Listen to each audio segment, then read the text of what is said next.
ఆటోలో చాకచక్యంగా నగలు కొట్టేసిన దొంగలు అరెస్టు చేసిన పట్టణ పోలీసులు.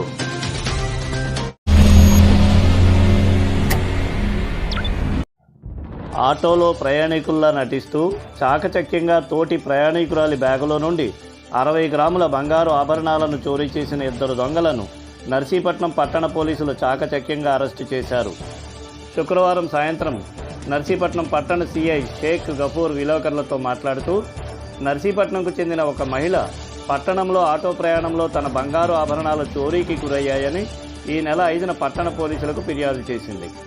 కేసు నమోదు చేసుకున్న పోలీసులు దర్యాప్తు ప్రారంభించి పాత నేరస్తుల కదలికలపై నిఘా పెట్టి 24 గంటల్లోనే నిందితులను గుర్తించి అరెస్టు చేశారు. వారి వద్ద నుండి చోరీకి గురైన 60 గ్రాముల బంగారు ఆభరణాలను, చోరీకి ఉపయోగించిన ఒక ఆటోను పోలీసులు స్వాధీనం చేసుకున్నారు. నర్సీపట్నంలో దేవాడ త్రివేణి అనే ఆమె, వెలంవీధి నర్సీపట్నం అనే ఆమె చోడవరం మొన్న 31వ తారీఖుని ఆర్టీసీ బస్సులో వాళ్ళ కూతురు దగ్గరకని ప్రయాణిస్తూ వెళ్ళి మళ్ళీ అర్జెంట్ పని మీద వెనక్కి రావడంతో అదే బస్సులో తిరిగి వస్తుంది. ఆవిడ వెళ్ళే క్రమంలో ఆవిడతో పాటు ఒక 2 బంగారం గాజులు, అలాగే ఒక 2 పేటల చైను, అలాగే ఒక చెవిదిద్దు, సుమారు 60 గ్రాముల బరువు గల బంగారం వస్తువులు ఒక బ్యాగ్లో చిన్న పర్సులో పెట్టి తీసుకెళ్ళడం జరిగింది. ఆవిడ మళ్ళీ తిరిగి అదే బస్సులో నర్సీపట్నంలో దిగి నర్సీపట్నం ఆర్టీసీ కాంప్లెక్స్ దగ్గర ఒక బయట ఉన్న ఒక ఆటోని కో ప్యాసింజర్స్తో పాటు ఎక్కడం జరిగింది. ఆ తర్వాత ఆవిడ ఇంటికి వెళ్ళి చూసుకునేటప్పటికి ఆవిడ బ్యాగ్లో ఉండాల్సినటువంటి వస్తువులు ఏవైతే ఈ 3 వస్తువులు ఉన్నాయో, సుమారు 60 గ్రాములు గల బంగారు వస్తువులు దొంగిలించబడినట్టుగా ఆవిడ గమనించి మనకి నిన్న అనగా 5వ తారీఖుని మనకి ఫిర్యాదు చేయడం జరిగింది.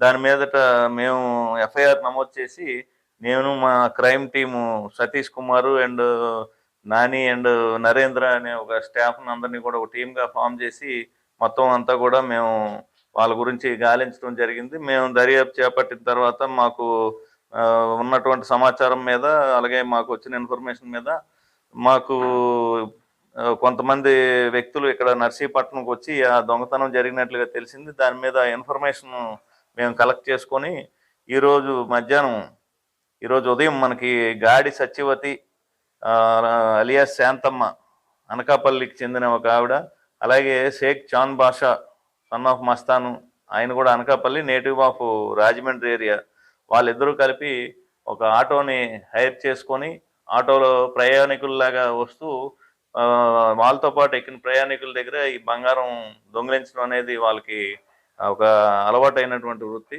ఈ దొంగిలించడంలో వాళ్ళు ఇదివరకు కూడా ఒక 5-6 కేసులు గోపాలపట్నం, చోడవరం, మల్కాపురం తదితర ప్రాంతాల్లో కూడా ఉన్నాయి. ఈ పాత నేరస్తులను మేము గుర్తించి వాళ్ళ కదలికలను గుర్తించుకొని ఈరోజు ఉదయం మనం ఇన్ఫర్మేషన్ మీద తుండ్రు రోడ్లో వాళ్ళు ఆటోలో వెళ్తున్నారంటే మేము వాళ్ళని చేజ్ చేసి వాళ్ళని వెహికల్ చెకింగ్లో ఆపి పట్టుకోవడం జరిగింది. ఏదైతే బంగారం ఉందో ఈ 60 గ్రాముల బంగారం, 2 గాజులు, అలాగే ఈ మెడలో 2 పేటల చైను అండ్ చెవిదిద్దులు కూడా మనం ఇంటాక్ట్ ప్రాపర్టీని రికవర్ చేయడం జరిగింది. ఇప్పుడు ఈ ముద్దాయిల్ని మనం కోర్టుకి రిమాండ్ నిమిత్తం పంపిస్తున్నామండి. కేసు ఇంకా దర్యాప్తులో ఉంది.